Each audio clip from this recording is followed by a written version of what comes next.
ऐसा है कि जब हम जाते हैं सजदा में या और भी बहुत सी ध्यान की विधियों में, तो जानने वाला तो बचा रहता है पीछे। ऐसा ऐसा होता है, लगता है कि एक टाइम आएगा कि इतना आनंद की अवस्था में हूं कि मैं मिट जाऊं, आनंद ही रह जाए। ऐसा फील होता चाहिए, ऐसा डिमांड सी रहती है, ये कह सकते हैं अंदर। तो जानने वाला तो बचा ही रहता है कि मैं आनंद को फील कर रहा हूँ, मैं अकम्पता को फील कर रहा हूँ, मैं जो इस पूरी अस्तित्व को, अपने आप को इसमें छोड़ रहा हूँ। मेरे को जैसे कि जब मैं ध्यान की गहरी अवस्था में जाता हूँ तो झूले का एक बहुत आता है, अपने आप झूला, मतलब पहले तो सांसों से चलता है थोड़ा, फिर सांसें भी ऐसा लगता है जैसे रुक गई है, चल ही नहीं रही, मगर एक झूला होता रहता है। मगर फिर जब बाहर आते हैं तो सोचते लगता है कि मैं जानने वाला तो बचा रहता है, फिर भी एक द्वंद तो बना रहता है। देखो स्वामी जी, आप जगत में गंदे हैं, बाथरूम में जाते हैं, नहाते हैं, वहां से वापिस आते हैं, क्या आप पहले जैसे होते हैं? नहीं होते, थोड़ा बदल जाता है। अगर वास्तव में मुझसे कोई पूछे कि समाधि का अनुभव क्या है, तो मैं कहूंगा सुहाग रात में परमात्मा से मिलन जैसा। सुहाग की रात, वो मिलन की रात, और एक बार ही होती है, उसके बाद दोबारा मिलना नहीं होता। लेकिन वो एक मिलन की रात इतनी गहरी होती है कि उसकी याद लिए एक बुद्ध पुरुष पूरे जीवन भर जीता है। ये बहुत, ये अंदर की बात बता रहा हूं कि उसकी परछाई में ही पूरी जिंदगी कट जाती है, इतना प्यारा अनुभव। और आप सोचते हो कि कोई ऐसा अनुभव हो कि आपको अपनी स्मृति ना रहे, वो तो पागलपन की स्थिति होगी। परमात्मा आपकी आंख से देखेगा जगत को।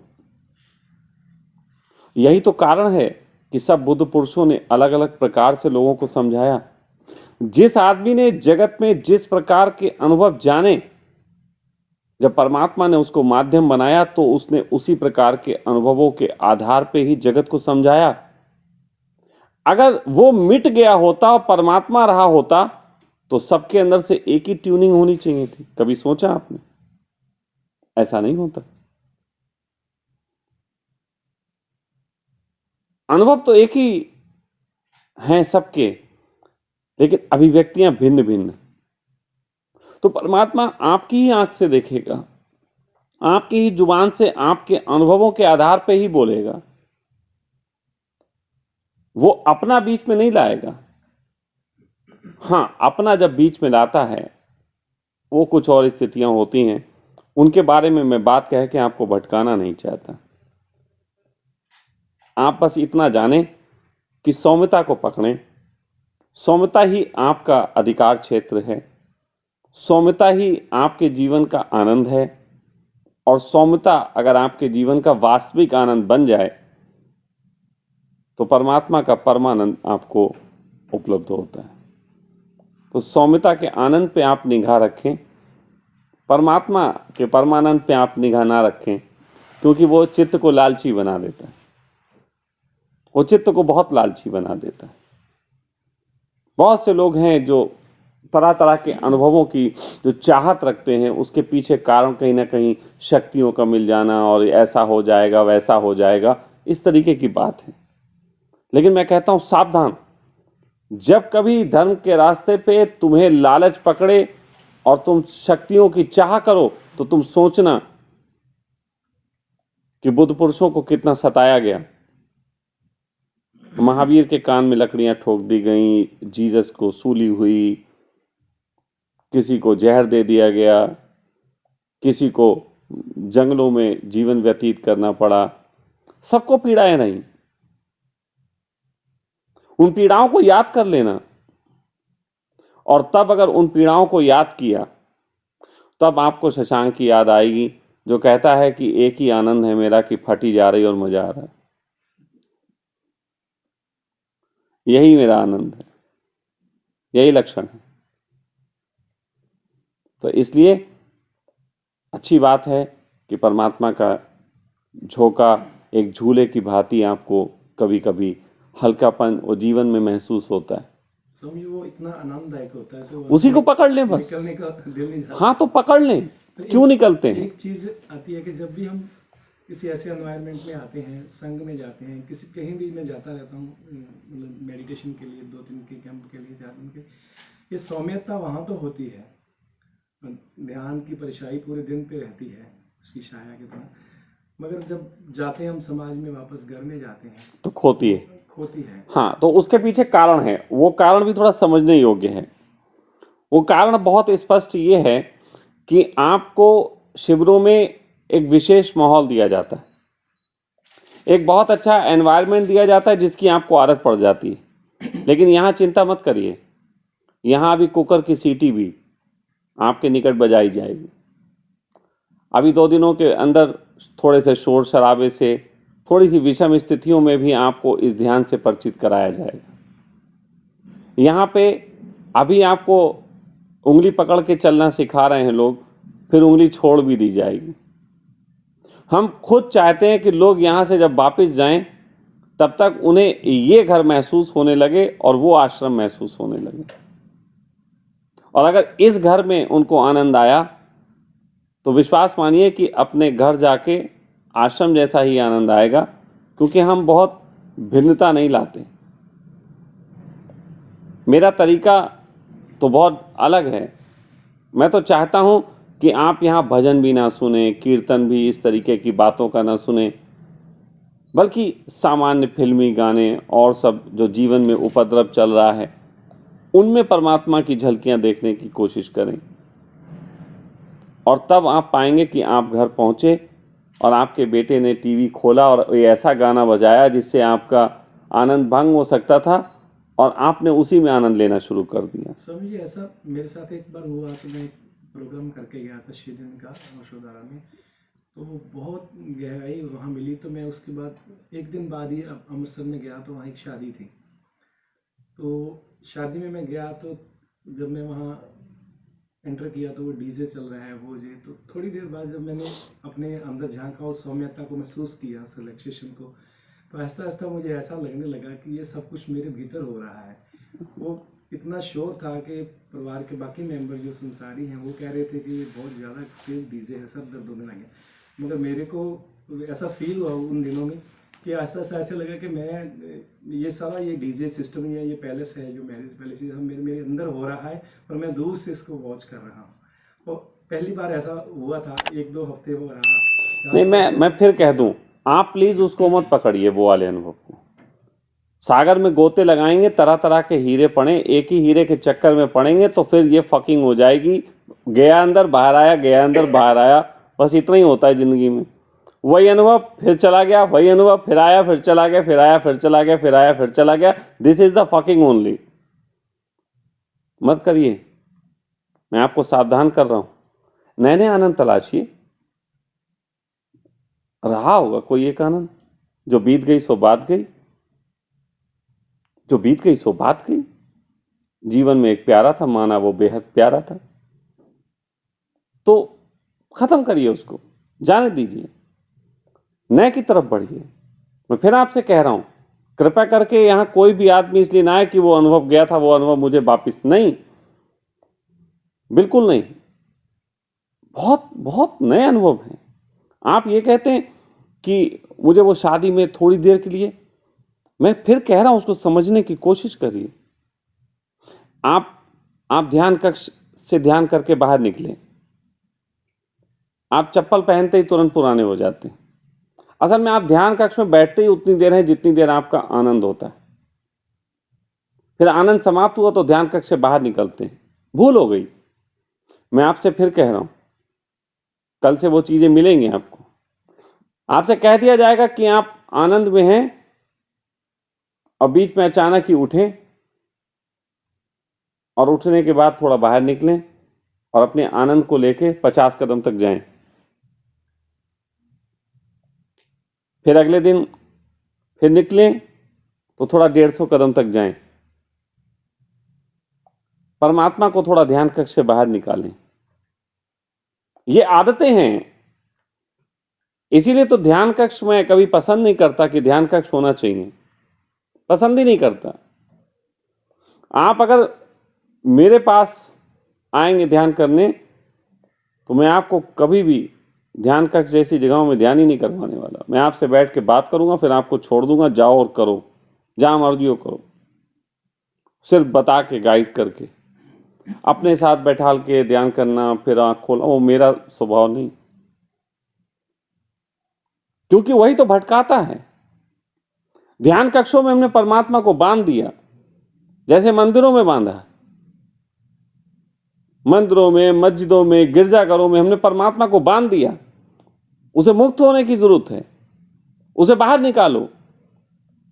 कीर्तन मंदिर में क्यों करते हो? गाते गाते सड़क पे क्यों नहीं पहुंचते? कभी ऐसा हो जाए कि ओम ओम करते अचानक तुम उठो और फिर चले जाओ दुकान तक, दुकान भी खोल लो, तो फिर बात हुई। लेकिन दुकान तक तो ओम पहुंचेगा तो शर्म आ जाएगी रास्ते में, क्या है किसी ने देख लिया। आप ये बात कहते हो आनंद की, अरे मैं ऐसे लोगों को जानता हूं जो अपनी माला तक तो छुपा लेते ध्यान कक्ष से निकल के, कि कोई देख ना ले। मैं फिर आपसे कह रहा हूं, ये आपके ऊपर है कि आपका परमात्मा आपके साथ कितने कदम चलता है। मैंने कल भी कहा था कि ध्यानी अभी माचिस जलाता है और अभी उजाला हो जाता है, परमात्मा उसी वक्त उपलब्ध होता है। ध्यानी को ध्यान करते वक्त परमात्मा उपलब्ध होता है, लेकिन बाद में जाता कहां है? बाद में इसलिए चला जाता है क्योंकि तुम चले जाते हो। तुम अपना रास्ता पकड़ लेते हो, वो अपना रास्ता पकड़ लेता है। तुम उसे अपने साथ क्यों नहीं ले जाते? वो अनुभव लेके तुम खाने तक क्यों नहीं जाते? सच बात तो यह है कि ध्यान कक्ष के बाद सीधे खाने पे जाते हैं। परमात्मा को खाना नहीं खिलाना चाहते, खुद ही खाना चाहते हैं। विश्वास मानिए, वो आप जितना खाते हैं उतने में अपना भी पेट भर लेगा। एक बार ले तो जाओ उसे, एक बार उसे अपने साथ बिस्तर पे लिटा लो तो जाके। वो तुम्हारी पत्नी के साथ सो भी सकता है, लेकिन तुम्हारी पत्नी को एहसास भी नहीं होगा परमात्मा सो लिया। एक बार उसे बाजार में ले जाके तो देखो, दुकान पे तो बैठा के देखो। ग्राहक आएगा, खुश होगा, लेकिन उसे पता नहीं होगा परमात्मा की खुशी उसे मिल रही। लेकिन अब अगर तुम ही ना ले जाओ तो दोष किसका? कभी कभी धोखे में कंधे पे बैठ के चला गया तो आपको वो डीजे अच्छे लगने लगा। वो डीजे अच्छा लग रहा था, आप नहीं कारण थे, ना शिविर कारण था, वो तो परमात्मा जबरदस्ती कंधे पे बैठ के चला गया, विक्रम बेताल की तरह जबरदस्ती लद गया। आप ले जाओ, आप बोलो चलते हैं, गोविंद बोलो, गोपाल यहां पे कर लोगे, चिल्ला लोगे। एक बार ऐसी बाजार में करके देखो, परमात्मा तुरंत आता। अरे कहां है मेरा प्यारा जो मुझे पुकारता है? वो वहां आ जाएगा। लेकिन बाजार में तो तुम कर नहीं पाते। मैं फिर कह रहा हूं, अपने परमात्मा को ध्यान कक्षों से मुक्त करो। ध्यान कक्षों में जाओ, उसे बुलाओ, फिर उसकी उंगली पकड़ के बोलो चलो मेरे साथ। मुझे तुम्हारी जरूरत बाजार में भी है, मुझे तुम्हारी जरूरत दुकान पे भी है। मैं चाहता हूं तुम मेरे घर में मेरे साथ रहो। लेकिन ध्यान कक्ष में जिन कारणों से वो तुम्हारे साथ होता है, वो कारण होते हैं तुम्हारी उसकी तरफ निगाह होती है। तुम उसके सामने निवस्त्र होते हो, तुम उसके सामने अपने को खोल के रखे होते हो। आंख बंद करके, ना तुम हिंदू होते ना मुसलमान होते, ना तुम स्त्री होते हो ना पुरुष होते हो, तुम कुछ भी नहीं होते, इसलिए वो होता है। तो अगर तुम दुकान भी कुछ ना हो के जाओ, वो तुम्हारे साथ चला जाएगा। अगर तुम बाजार में भी कुछ ना हो के निकल पाओ तो वो चला जाएगा। अगर किसी के राम राम कहने पे तुम्हारे अंदर से सौम्य मुस्कान निकले तो वो तुम्हारे साथ रुक जाएगा। लेकिन अगर तुम हुए, वो वाले हुए जिस वाले होने के कारण तुम दुखी हो, कोई हिंदू होने के कारण दुखी, कोई मुसलमान होने के कारण दुखी, कोई आदमी होने के कारण दुखी, कोई स्त्री होने के कारण दुखी, कोई पिता होने के कारण दुखी, कोई पुत्र होने के कारण दुखी, दुख के किसी भी कारण को साथ में लेके अगर तुम घूमते हो तो परमात्मा तुम्हारे साथ नहीं घूमेगा। तो जिस सौम्यता के साथ प्रवेश करते हो ध्यान कक्ष में, उसी सौम्यता को बाजारों में बनाने का कोशिश करो। उतने ही सच्चे बाजारों में हो, वो होता है, वो तुम्हारे साथ होता है। उसने तुम्हारा साथ नहीं छोड़ा। विक्रम और बेताल की कहानी सुनी? वो कहते हैं कि विक्रम के कंधे पे बेताल बैठ जाता है। बेताल को लेके आना, बेताल को, बेताल की बड़ी कहानियां हैं, बेताल कहानी सुनाता है। विक्रम नहीं बैठता तब तक वो उसके कंधे पे रहता है। जैसे ही विक्रम बोलता है बेताल उड़ जाता है। तो बोलो ना, बोलो ना का मतलब शब्दों से नहीं। जो तुम्हारा होना है, जो तुम जगत में आके बन गए हो, उसको याद ना करना चुप होना है। जो भी जगत में आके बन गए हो, रास्ते पे लोग जाते हैं, उनसे पूछो तुम कौन, वो बताते हैं मेरा नाम ये। बोले ये नाम से तो पहचान नहीं, कुछ और बताओ। बोले मेरे बाप का नाम ये। बोले बाप का नहीं, कुछ और बताओ। बोले मेरी दुकान ये। बोले कुछ और पहचान बताओ। बोले मेरा मकान ये। तुम्हारी खुद की पहचान क्या है? जितनी भी पहचाने तुम बता रहे हो वो तो सब पराई है। खुद की कोई पहचान नहीं। लेकिन खुद की थोड़ी सी भी पहचान हो तो बोल कैसे पाओगे? महावीर से जाके कोई पूछे कि बताओ अपना पता, अपना नाम, अपनी आइडेंटिटी दो, महावीर चुप हो जाएंगे। बुद्ध से कोई आइडेंटिटी मानोगे, बुद्ध चुप हो जाएंगे। लेकिन तुमसे कोई जरा सी भी कोई बात पूछ ले, एकदम मुंह खुलाता है।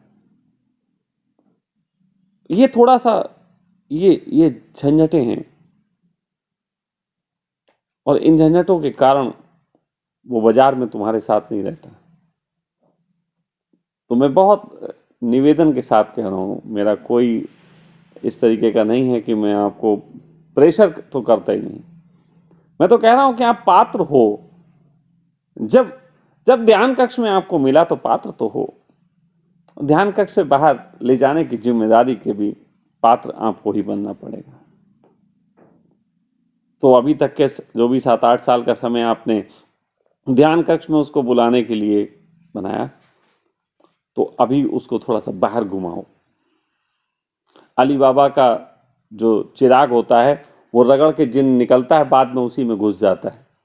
तो ध्यान कक्ष में भी आप रगड़ते हो, परमात्मा हाँ प्रकट होता है, फिर उसके बाद ध्यान कक्ष में घुस जाता है।